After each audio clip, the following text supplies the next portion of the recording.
good friend, JPB.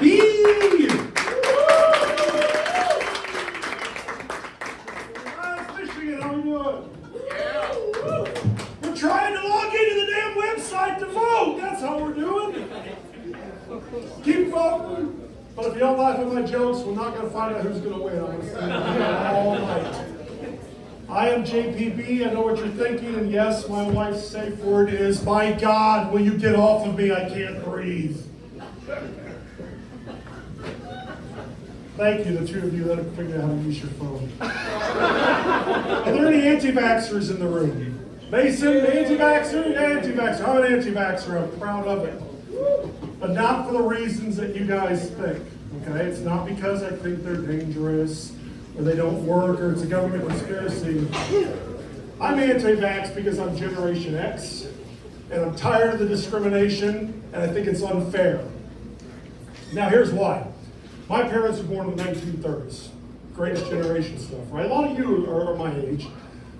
And think about how they grew up. The Great Depression, and war, and polio, rusty jungle gyms, right? Hell, drunk driving wasn't even illegal yet. It was just kind of frowned upon, right? So back then, kids died, right?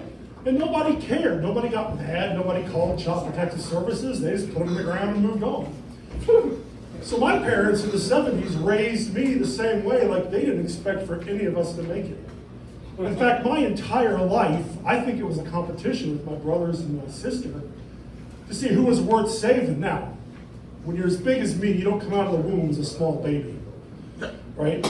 They pried me out of my mom. I mean, it wasn't a testament to her virtue, it was the size of my head, right? Every picture of me until I was 8 years old, I'm leaned up against the wall because my head's so big I can't sit up.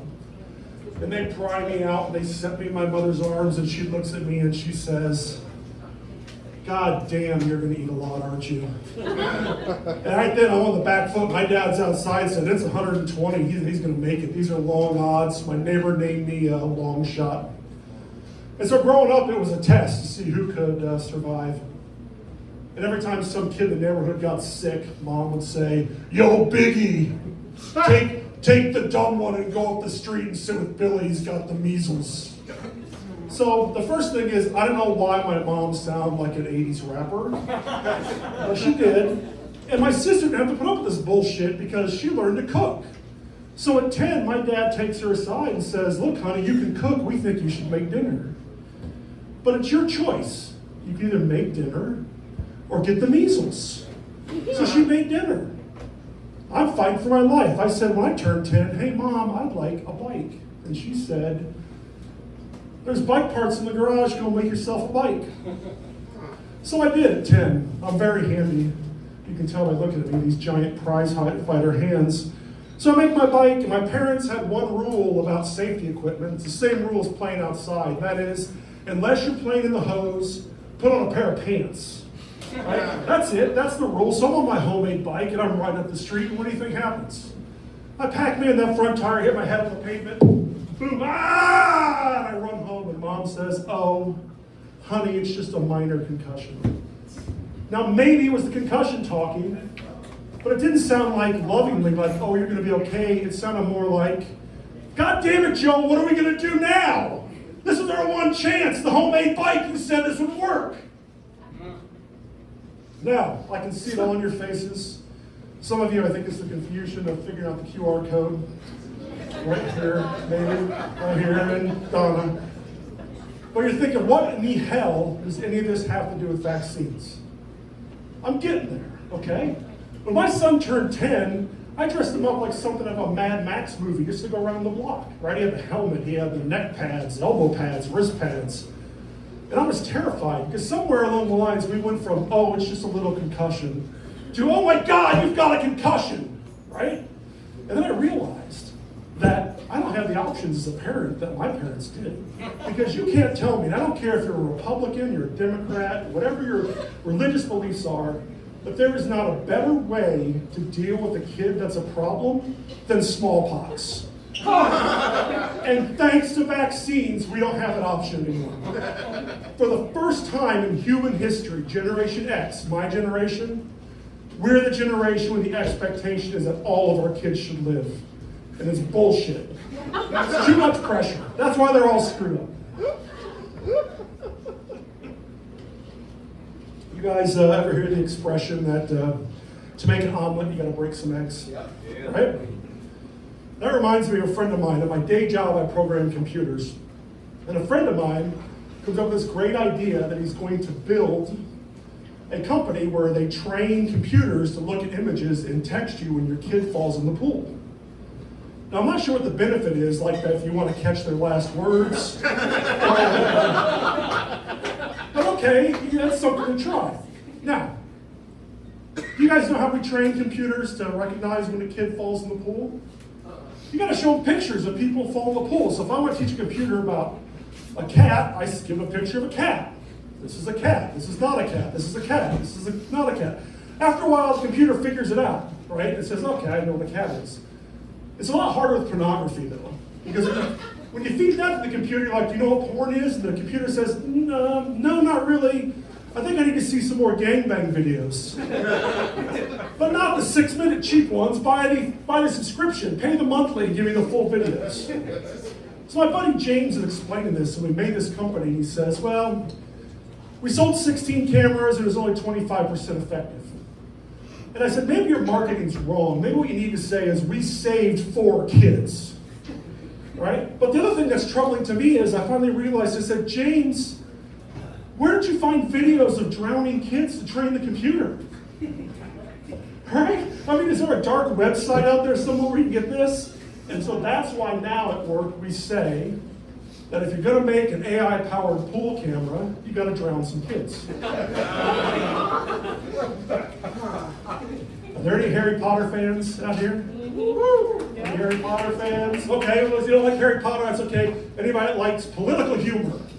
Yeah, okay. And impressions. This next joke has all 3. You're going to hate it. So, my kids, I had to watch Harry Potter, and I realized watching all these uppity white kids going to private school, and I thought, where do the people that work for a living go to school?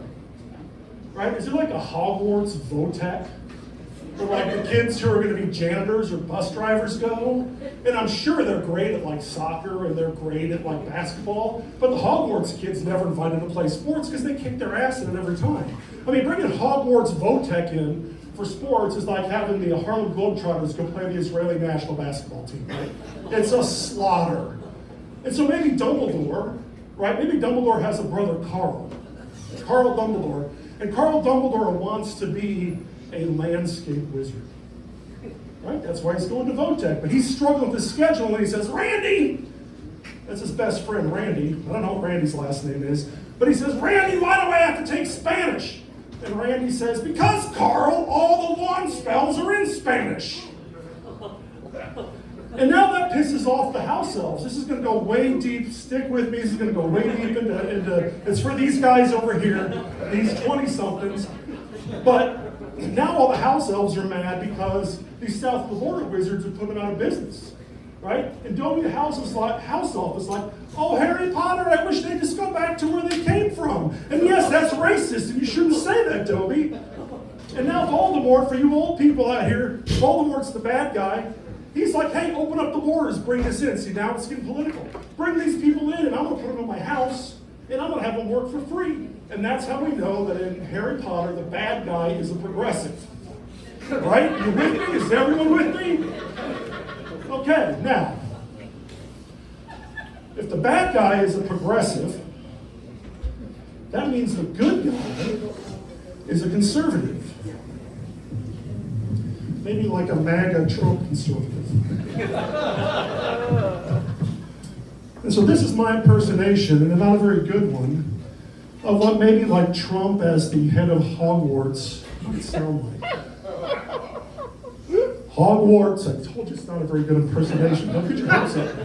Hogwarts, wow, what a school. I walked in, I said, wow, what a school. Only great wizards can be the head of Hogwarts. All the pictures say so. Another reference, there's talking pictures and shit. Just laugh along with me. I tried to name it Dumbledore University, but the Main Street media Rita Skeeter, she's a reporter. God, I gotta explain all this to you. Who picked this set? Rita Skeeter, Repulsive Rita. It was a witch hunt. I gave books to Hogwarts Votech. We're coming back around. I gave books to Hogwarts Votech. I call it the art of the spell.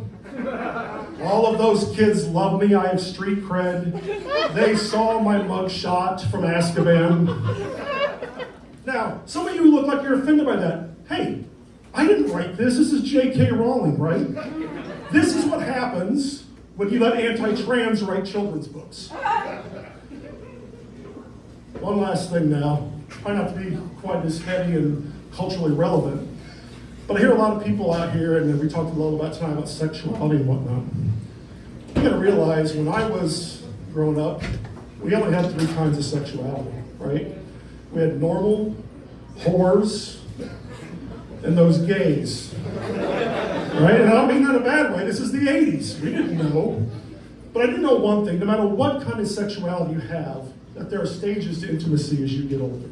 Right?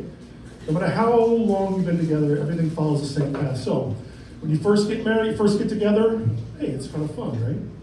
And then she farts in front of you. Or he, or them, and all bets are off, right? Now it's fun. But then you decide to raise a family. And there are rules. When you can do it, how you gotta finish. And then you get to where I'm at, which is appointment sex. Which, yes, honey, Saturday will work for me. But it is Mother's Day and my birthday's next week, so it's gonna be busy. And the last phase, I like to call heroic acts. And I can best describe it like this.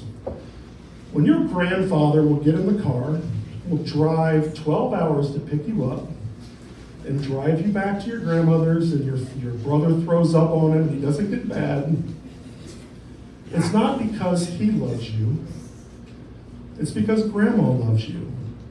And this will make grandma happy. And maybe, just maybe this time, grandpa's hoping that grandma will take her teeth out. Thank you very much. I am JPD, and let's find out who won this thing.